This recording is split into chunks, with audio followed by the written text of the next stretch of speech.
Karena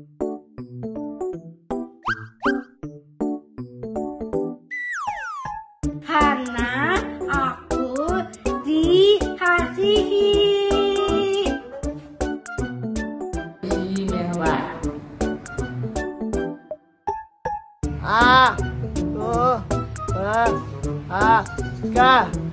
Karena aku berangkat.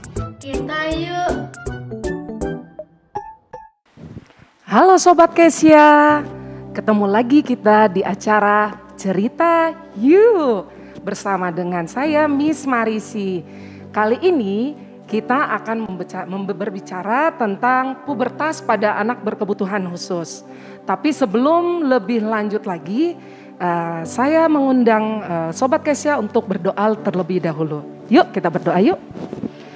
Terima kasih Tuhan Yesus buat hari ini kami kembali lagi ketemu di acara Cerita Yuk. Engkau yang memberkati acara ini, apapun yang kami dapatkan itu dapat bermanfaat bagi kami dan lingkungan kami. Dalam nama Tuhan Yesus kami berdoa. Amin. Nah, kali ini Miss Marisi tidak sendirian, tapi Miss Marisi ditemani oleh seorang konsultan kesehatan dan pendidikan di Kesya School and Learning Center. Beliau datang dari tempat yang cukup jauh, tapi memberi kesempatan pada hari ini untuk berbincang-bincang tentang pubertas pada anak berkebutuhan khusus. Selamat pagi dokter.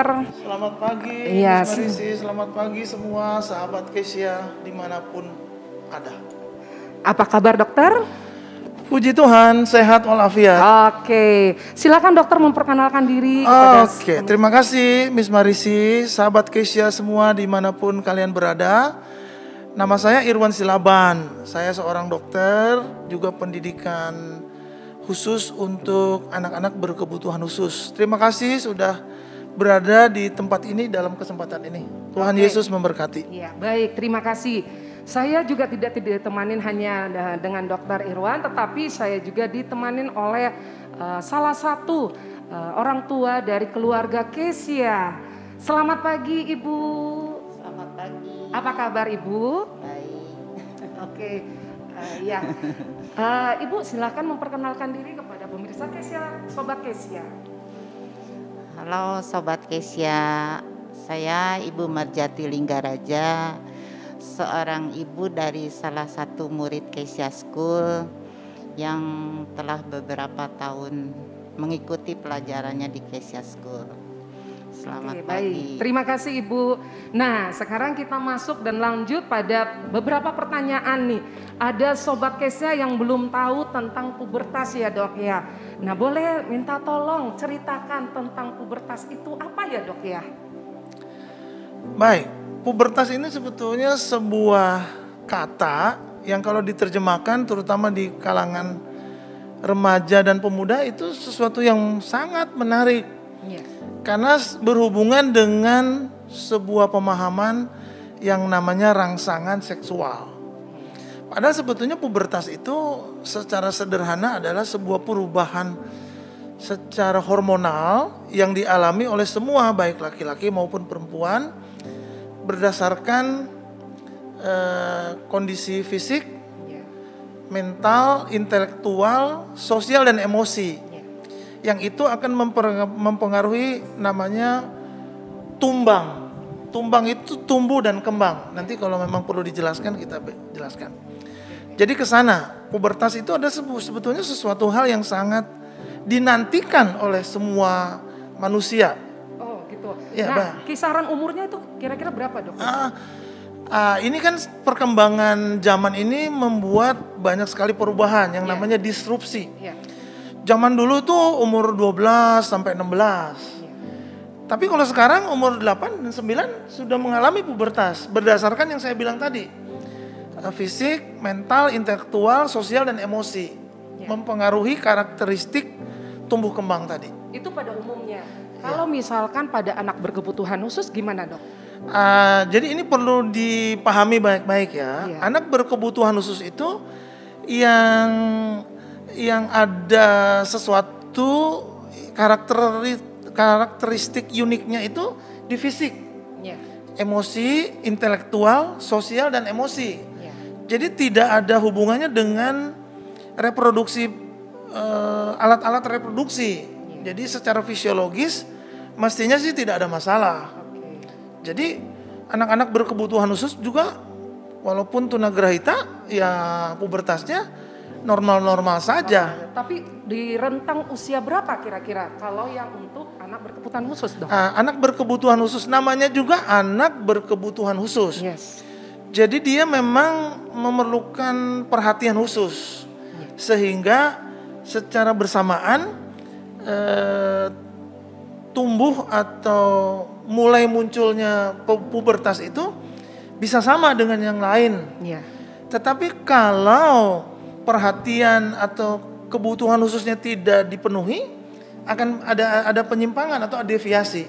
Dalam hal ini ya seorang ibu pastinya.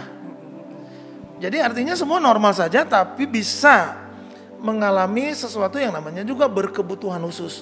Jadi bisa terjadi yang namanya penyimpangan atau deviasi. Dengan arti kata keterlambatan juga ya, Dok ya? Bisa. Keterlambatan dalam mengalami pubertas gitu ya? Bisa sebaliknya, bisa terlambat, bisa juga jadi cepat. Oh iya. Jadi berdasarkan informasi yang dia terima, lalu secara emosional dia kelihatan dalam tingkah laku. Iya. Jadi informasi dari luar itu penting sekali. Itu sebabnya peran seorang ibu sangat sentral dan guru ya. Ya, baik.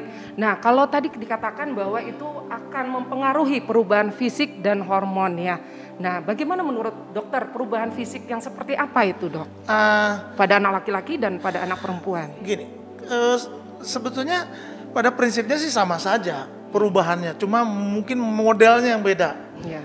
Misalnya kalau di laki-laki jakun gitu ya, kalau di perempuan mungkin mohon maaf payudaranya yang membesar atau pinggulnya membesar. Kenapa pinggul membesar? Karena dia dipersiapkan untuk melahirkan. Kalau pinggulnya kecil nanti kasihan bayinya nggak bisa keluar, mesti dioperasi. Kalau yang laki-laki yang itu namanya tanda sekunder. Ya. Jadi bisa iya bisa tidak. Kalau yang pasti itu tanda primer. Ya. Misalnya kalau di perempuan menstruasi. Sekarang tuh ada umur 9 tahun menstruasi. Zaman dulu yang tadi Miss Marisi bilang 12 tahun. 12 ya. Tapi sekarang berdasarkan makanan, kemampuan berpikir, kemudian visual yang dilihat itu bisa maju. Kalau yang laki-laki itu mimpi basah.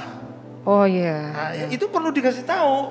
Nanti kalau misalnya anak berkebutuhan khusus udah umur 16, kok saya ngompol lagi gitu? Padahal bukan. Padahal itu mimpi basah.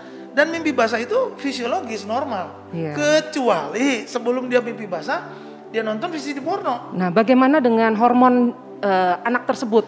Berubah juga apakah berkaitan juga dengan mimpi basah atau bagaimana, Dok? Anak berkebutuhan khusus hormonalnya sebetulnya tidak terganggu. Jadi sama seperti anak normal. Iya, anak pada umumnya. Cuma perbedaannya adalah persepsi, pengertiannya gitu. Karena memang mengalami keterlambatan ya, hambatan, bukan mengalami kerusakan. Jadi bukan destroyed ya, tapi disorder atau disease. Atau bahkan saya malah lebih meyakini ini adalah karakteristik unik dari seorang anak. Jadi hormonalnya bisa normal, bahkan mungkin bisa lebih cepat dari yang biasa karena anak berkebutuhan khusus itu selain terhambat justru ada yang super gitu. Jadi berbanding terbalik. Ya, baik. Saya mau bertanya kepada Ibu Marjati. Ibu, boleh diceritakan kepada Sobat Kesia tentang keluarga Kesia. Dikatakan di sini murid Kesia School yang adalah anak Ibu. Usianya berapa dan apakah sudah mengalami pubertas atau bagaimana? Minta tolong diceritakan, Ibu. Boleh sebut nama kan? Boleh. Kalau Han itu sekarang udah umur 29. Laki-laki, seorang laki-laki ya Ibu ya? 29 tahun berarti ya? 29. Luar biasa. Besar. Kalau saya melihatnya bukan cukup besar, tapi betapa hebatnya Ibu ini loh. Bisa membesarkan sampai umur 29. Iya. Kalau enggak kan, aduh, bahasa Inggrisnya talajong ya? Iya. mengalami hambatan apa ya Bu ya, autis atau di tunagraka atau Kalau gimana? menurut ininya mah dia Down syndrome ya. Down syndrome ya Ibu ya. Ya. Han 29 tahun Down syndrome. Ya. Oke. Terus tapi gimana ya? Saya apa teh mengerti tentang Down syndrome karena kan saya sudah dijelaskan dari pertamanya bagaimana tentang Down syndrome. Tapi kalau mengenai pubertas, dia kalau saya lihat tidak mimpi basah dan kalau perubahan suara pernah terjadi perubahan suara di umur sekitar 17 sampai 20 gitulah ya, ada perubahan suara. Cuman kalau menurut teori pubertas itu kan jakunnya keluar, terus tumbuh rambut. Nah, itu tidak terjadi. Kenapa ya, Dokter? Ya, itu kira-kira kenapa ya, Dok ya? Ini Han itu 29 tahun laki-laki, 29 tahun laki-laki ya, Down ya. syndrome, tapi tidak mengalami perubahan fisik yang seperti dokter ceritakan. Gini ya, supaya tidak menjadi sebuah kegelisahan. Pubertas itu kan ada dua yang mesti dilihat. Yang hormonal atau yang disebut dengan tanda primer. Yang tadi saya bilang kalau perempuan menstruasi. Laki-laki itu mimpi basah, tapi katanya Han juga tidak mengalami mimpi basah. Yang kedua itu sekunder. Yang sekunder tadi yang suaranya beger ya, apa ngebas. Dia cuma sedikit suara berubah. Jakun dan sebagainya. Sebetulnya ada, cuma mungkin terlewatkan. Karena hampir semua dipastikan tanda primer itu pasti. Perempuan menstruasi, laki-laki mimpi basah. Kemungkinan dia nggak ngasih tahu. Karena itu kan ibunya kan nggak 24 jam sama si Han. Tapi itu menjadi sebuah perhatian karena anak namanya juga anak berkebutuhan khusus ya. Jadi dia punya pemahaman ngompol. Kalau ngompol kan dia malu umur 17. Jadi dia nggak ngasih tahu mamanya. Atau kalau misalnya jakun, ya jakun itu kan mungkin nggak keluar dia, tapi ada. Jadi tanda-tanda sekunder itu pasti ada. Dan tanda-tanda primer juga ada. Mungkin yang membedakan adalah waktu timbulnya, umur dan kapan, itu pagi, siang, malam. Tapi menurut saya kemungkinan terjadi cuma tidak diberitahu. Nah, kalau misalkan seperti tadi Dok, ada rambut yang tumbuh di beberapa daerah. Nah, tapi ini tidak dialami oleh Han. Apakah memang itu akan terjadi suatu ketika, karena di sini kan usianya sudah 29 tahun ya Dok ya. Apakah itu akan terjadi Dok gitu? Iya, ini suatu hal yang biasa-biasa aja sebetulnya. Ya, karena tanda-tanda sekunder itu terjadinya bisa saja cepat, bisa juga lambat. Khusus untuk anak-anak berkebutuhan khusus pasti lambat. Kebanyakan, tapi ada juga yang cepat. Soal Han hari saat ini belum tumbuh rambut, sebetulnya nggak ada masalah. Atau mungkin nggak akan tumbuh. Bisa juga tumbuh, nggak mungkin. Karena kan dia ada rambut, rambut ini ya, rambut kepala. Saya nggak tahu di sekitar pubisnya, di sekitar kelaminnya juga belum kali ya, belum kelihatan. Nggak ada masalah itu. Pasti akan ada Dok. Pasti nanti akan Soalnya ada. sekarang kan sudah 29 tahun. Ya, atau gini, ada tapi nggak kelihatan, maksudnya tipis. Halus. Dia. Halus. Halus dan tipis gitu. Jangan menganggapnya sama seperti yang lain tebal, warna hitam gitu. Bisa juga tidak. Iya. Jadi itu bukan sesuatu hal yang perlu dikhawatirkan kalau itu ya. Kecuali yang primer. Namanya primer. Kalau primer itu utama. Sekunder itu tambahan. Iya. Karena akan banyak perbedaan-perbedaan terutama terhadap anak yang normal sama yang berkebutuhan khusus. Terus itu yang mengenai seperti alat kelamin ya, maaf. Iya. Gak Gimana apa-apa kan Bu? diceritain. Kenapa alat kelamin? Enggak seperti umumnya anak-anak biasa. Pada umumnya. Iya. Jadi begini, laki-laki itu pasti kelihatan penis ya, Ya, kan. alat kelaminnya tadi. Nah, yang membuat menjadi lebih kecil atau tidak kelihatan itu biasanya karena gemuk, gendut. Jadi dia penisnya ketarik ke dalam. Padahal sebetulnya ada, kalau nggak ada kan dia nggak bisa pipis. Iya. Ada, tapi mungkin badannya membesar, dianya ketarik, mengecil. Kemungkinan yang pertama itu. Kemungkinan yang kedua, itulah sebabnya ibu atau guru-guru mesti diberikan sebuah pemahaman bagaimana supaya alat-alat reproduksi ini berkembang. Harus diajarin. Anak-anak pun mesti diajarin, tapi diajarinnya bukan dengan menggunakan bentuk yang asli. Misalnya payudara bukan ditunjukin, nih payudara saya, bukan. Dia dipakai gambar. Iya. Gambar atau video. Jadi nggak boleh yang asli dikasih tahu. Karena kalau yang asli terjadi rangsangan seksual. Iya. Baik. Kira-kira gitu. Ya. Kalau tadi dokter berbicara tentang perubahan fisik dan hormonal. Nah, yang saya ingin nanyakan sekarang, pubertas itu berkaitan dengan perubahan emosi dengan intelektual ya tadi ya. Gimana ya perubahannya pada anak berkebutuhan khusus ya, Dok ya? Anak berkebutuhan khusus itu kan, kalau kita spesifik ke tunagrahita ya, berarti kan yang paling banyak sekarang ini Down syndrome atau autis. Tidak bisa diambil sebuah kesimpulan yang sama. Tergantung dia tinggal dengan siapa, lalu dia diajarin apa, lalu informasi yang dia dapat apa. Kalau dia mendapatkan sebuah kehidupan yang nyaman di dalam keluarganya, maka emosinya bisa terkendali.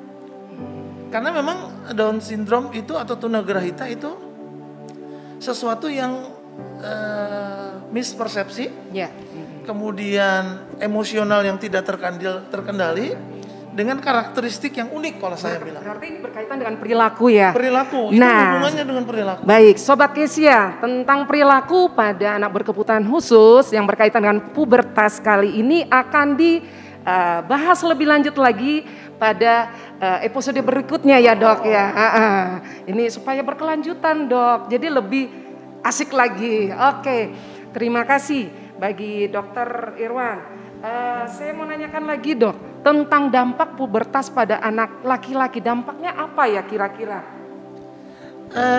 Kalau bicara dampak itu sebetulnya sama saja. Dengan anak perempuan juga sama? Dengan anak-anak yang normal. Oh, anak-anak pada umumnya. Laki-laki perempuan sama aja. Sama ya. Sama dampaknya ya. Artinya gini, kalau yang perempuan kalau sudah menstruasi, kalau terjadi hubungan seksual bisa hamil. Atau yang laki-laki kalau udah mimpi basah bisa membuat hamil. Walaupun anak berkebutuhan khusus ya, Dok. Nggak masalah, karena kan berkebutuhan khusus itu. Cara biologisnya enggak? Ya, biologis atau hormonalnya tidak terganggu. Yes. Walaupun terjadi perlambatan ya. Yang terhambat kelihatan itu kan fisiknya. Misalnya yang disebut dengan universal face, wajah seribu atau mongoloid.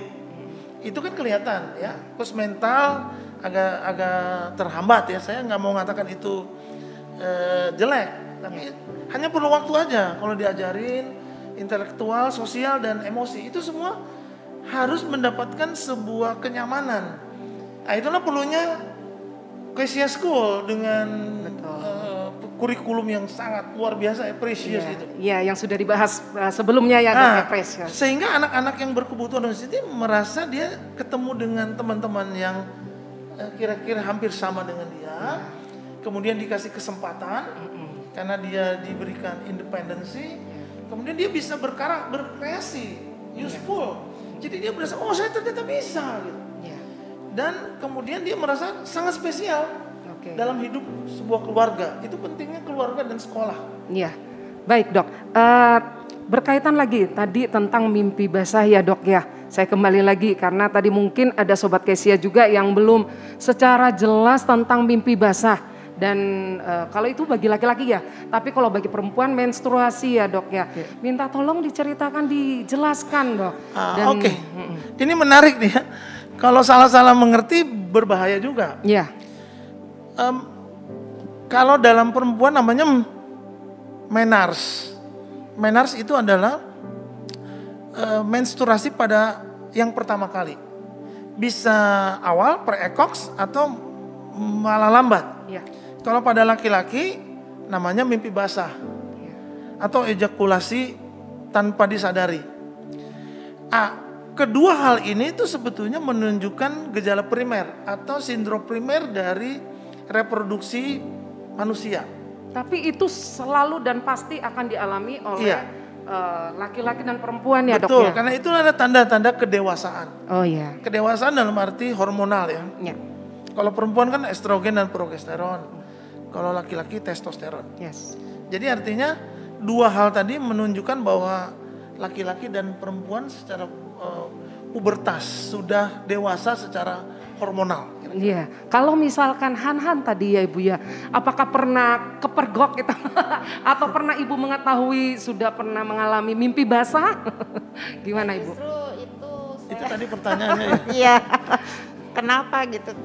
Rasanya dia kayak tidak mengalami mimpi basah, cuman ya suka masuk tangannya pegang gitu. Nah, gimana kalau kita misalnya melihat kalau anak-anak istilahnya apa, masturbasi ya? Oh, oke. Nah, gimana Pak kita sebagai orang tua harus bagaimana gitu? Ya, ini mimpi basah dengan masturbasi itu sama atau gimana? Beda. Ya. Kalau mimpi basah itu fisiologis terjadi. Nah, kenapa Han kepergok nih gitu Iya. ya? Dia denger ya? Memang memasukkan tangan ke alat kelaminnya. Iya. Jangankan Han yang umur udah dewasa di atas 20. Bayi baru lahir pun ada. Iya. Coba perhatikan yang punya ibu. Ibu yang punya anak. Bayi itu mengalami yang namanya fase genital. Jadi dia pegang alat kelamin atau fase anus, analnya yang dipegang atau kaki tangan semua masuk ke mulut. Oh iya.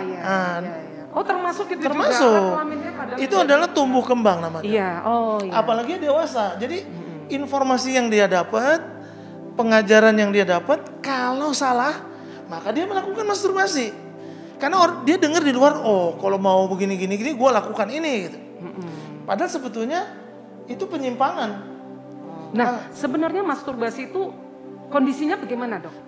Apa yang dimaksud Masturbasi dengan itu masturbasi? adalah sebuah kondisi Ya. di mana seorang laki-laki mencapai titik yang namanya orgasme. Secara hormonal dia mengalami yang namanya kenikmatan seksual. Ya. Ya kalau nggak menikah ya nggak bisa.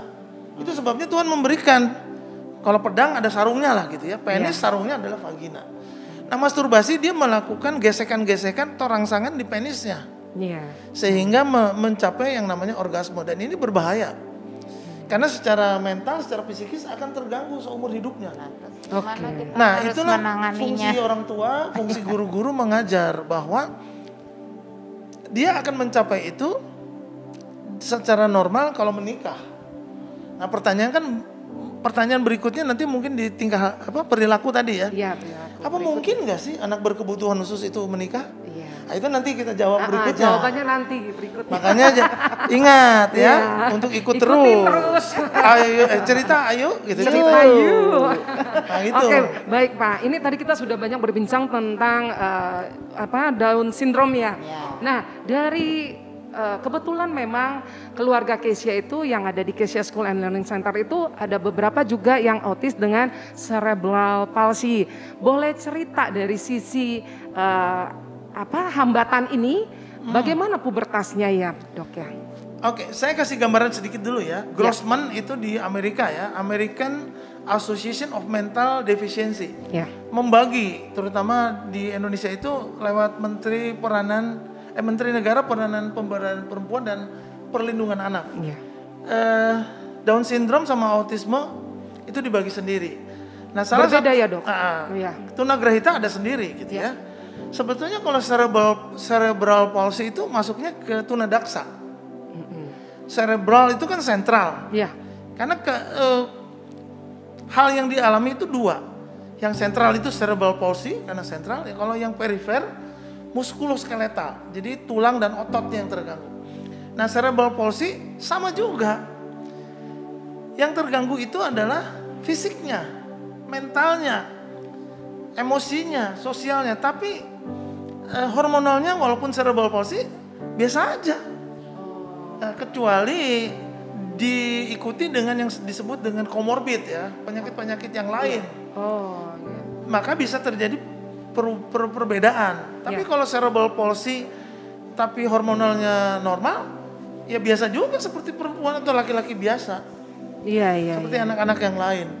Jadi berarti semua anak berkebutuhan khusus itu pada umumnya sama ya, Sama. mengalami perubahan fisik. Betul. dengan- Pubertas juga mengalami. Iya, sama juga ya. Jadi hambatannya hanya di fisik, Mm-mm. wajah terutama, Ya. kemudian mental Ya. agak terlambat lah gitu ya. Ya. Kemudian intelektual karena IQ-nya kan mungkin tidak sama dengan yang lain. Iya, betul. Kemudian EQ ya, emotional quotient. Tapi SQ-nya bisa lebih dari yang lain, yaitu spiritual quotient. Dan saya percaya di Kesia School ini SQ-nya menjadi tekanan yang besar. Jadi walaupun ada hambatan, tapi kalau spiritual quotient-nya menonjol, anak ini langsung ketahuan potensinya apa gitu. Misalnya yang saya dengar ada yang pinter masak, ada yang pinter musik. Iya. Nah disitulah baru ketahuan gitu ketika mereka dikasihkan sebuah kesempatan untuk menunjukkan potensinya. Iya, betul. Kira-kira Betul. Han gitu loh, Dok. Itu mempunyai banyak kemampuan yang episode sebelumnya sudah tampil ya Ibu ya. Ibu senang. Nah, Han ini termasuk sebagai salah satu keluarga di Kesia School yang suka musik. Jadi pandai drum Nah, gitu. itu menunjukkan sesuatu potensi yang harus digali. Iya, Itu iya, sebabnya berkebutuhan khusus. Itu sebabnya juga pendekatannya harus khusus. Ya berarti di balik kelemahan mereka pasti ada sesuatu yang kelebihannya ya. Itu sebabnya kalau bahasa Jawanya apa? Nerimo ya, legowo gitu. Nego. Jangan nggak perlu cari-cari. Waduh mau kemana mau? Nggak usah, terima aja lalu kasih kesempatan ini anak pasti potensinya ada. Tuhan itu menciptakan anak-anak kita ini semuanya baik. Bahkan kata-kata di Kejadian 1 ayat 31 sungguh amat baik. Iya betul. Termasuk dalam persoalan pubertas. Jadi ya saya ngomong sama ibu yang kita kasih ini ya. Iya. 29 tahun itu bukan waktu yang sedikit. Singkat ya, bukan Jadi waktu yang singkat. keren pisan. Terima kasih. Iya, baik. Ibu Marjati, Ibu Marjati, apakah ada lagi pertanyaan yang mau diajukan ke Dokter Irwan? Nah, gimana itu kan tangannya suka masuk-masuk begitu, saya jadi orang tua harus bagaimana? Ya, apakah dimarahin, teriakin atau Nggak, gimana? dimarahin enggak. Jadi cuman nggak Han mungkin, gitu ya. Berbahagialah anak-anak saya. Karena kalau saya ada segala sesuatu tuh jangan, apalagi dimarahin. Enggak. Bahasa Inggrisnya dicarekan ya. Entah. Tapi dikasih tahu, ditanya dulu kenapa kamu main, supaya kita menggali emosinya dia. Dia kan bisa cerita, habis aku enak sih mah gini-gini.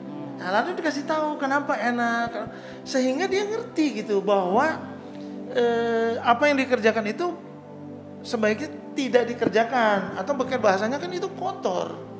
Tapi dia bisa ngomong, nanti kan habis ini aku cuci tangan. Nah, itulah sebabnya perlu komunikasi. Ditanya kenapa, apa yang kamu mau. Bukan kalau zaman sekarang kasih aja tab, udahlah, bikin tak, udah selesai. Itu sebetulnya nggak bagus. Karena emosinya nggak berkembang, potensinya pun nggak kelihatan. Berarti dikasih pengertian ya, Dok Ya, ya. itulah sebetulnya edukasi. Salah satu precious itu educated ya. Ingatnya yang terakhir aja spesial. Bisa, benar pisan. Dan ingatnya yang terakhir Kan praktis ya, spesial. jadi dia mesti diajarin. Iya. Readiness, jadi dia siap melakukan apa aja nanti. Educated, kemudian karakternya diperbaiki, independen bisa hidup sendiri. Opportunity, dia punya kesempatan untuk melakukan sesuatu yang baik. Useful itu dia bisa mantap. Dan yang Iya. terakhir adalah spesial. Spesial. Kalau saya mah nggak pernah malu. Oh, Saya rugi tampilkan Han di mana-mana, mau dance, mau drum. Oh, itu dia. Mantap. Tanya habis kemana-mana saya tampilkan. Di Kesia School ada semua tuh ya. Iya. Memang udah pas lah. Dan memang dokter Ibu Marjati ini kalaupun misalkan ada event-event untuk anak berkebutuhan khusus, khususnya Down syndrome, langsung maju di depan, baris depan. Ibunya juga nggak malu-malu. Iya, itulah keuntungannya Han. Iya, Jadi betul. mesti jadi model ini. Ini jadi role model gitu. Iya. Bercerita bagaimana menangani. Kalau episode pertama kan Ibu Sylvia yang cerita ya. Itu juga termasuk ya orang tua mana sih yang anaknya mau seperti itu? Pasti nggak mau. Dia pasti mau memberikan yang terbaik. Betul. Tapi bersyukur ya Han gitu ya, memiliki Ibu Marjati yang sungguh luar biasa, sangat bersemangat. Yang lebih keren lagi secara spesial dia masuk di Kezia School. Betul dong. Kalau enggak, waduh, nggak tahu kita. Tapi itu mungkin sudah jalannya begitu kan. Hanan berapa lama dia sekolah di sekolah lain, terus mogok, dan aku cari sekolah, terus ngobrol-ngobrol dengan Mama Cindy. Ya, aku masuk ketemunya di Kezia School. Oh, ya, kan pasti ada persoalan. Drum udah berapa tahun-tahun terus. Iya. Ya itu potensinya. Iya betul. Dan kebetulan memang kami gali juga di Kezia School. Wah luar biasa. Ini kami bersyukur ya dokter ya, sudah memberikan pengetahuan, dan Ibu Marjati terima kasih buat waktunya, sudah memberi kesempatan. Kami memberi kesempatan Ibu untuk menceritakan tentang pengalaman keluarga Kezia Han ya. Nah, saya juga berterima kasih pada guru-guru Kezia yang begitu sabar, begitu. Wah, keren deh pokoknya. Bukan galak ya? Enggak, keren dia mah. Keren Kalau pisan. sama anak-anak teh jadi bukan sebagai guru, dia sebagai Karena ada hati. Ya. yes. Dia penuh kasih. Amin, penuh kasih. Baik, di akhir episode ini kira-kira ini apakah Dokter Irwan ada yang mau disampaikan berikutnya lagi tentang pubertas atau bagaimana dok? Silakan. Baik, ini closing statement saya ya. Ini khusus buat ibu-ibu orang tua. Anak berkebutuhan khusus itu bukan berarti segala sesuatunya menjadi selesai. Tidak. Dia itu mempunyai karakteristik unik. Memang sih ada yang kurang, tapi di sisi lain ada yang hebat. Mungkin kita ngomongnya tunagrahita ya, dalam hal ini Down syndrome sama autis. Ada cerebral palsy itu bagian. Saya hanya mau mengatakan pubertas itu adalah sesuatu yang fisiologis. Persoalannya dia harus mendapatkan sebuah tempat di mana dia mendapatkan saluran pengetahuannya dan emosinya, baik di rumah, di keluarga maupun di sekolahnya. Dalam hal ini ya Kezia School. Jadi sekali lagi, untuk hal yang dihadapi itu semangat, dan jangan lupa serahkan segala kekhawatiranmu kepada Tuhan karena Dia yang memelihara kamu. Sampai jumpa, Tuhan Yesus memberkati. Ya, terima kasih dokter, terima kasih Bu Marjati. Ya, Sobat Kezia, ini akhir dari pertemuan kita tentang pubertas pada anak berkebutuhan khusus. Kita akan bertemu kembali di episode Cerita Yuk pada berikutnya. Sampai jumpa, Tuhan Yesus memberkati.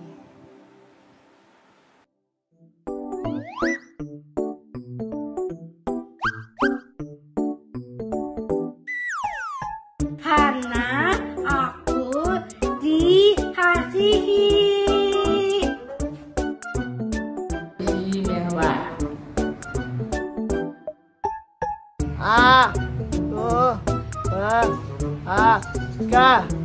Karena aku berangkat. Kita yuk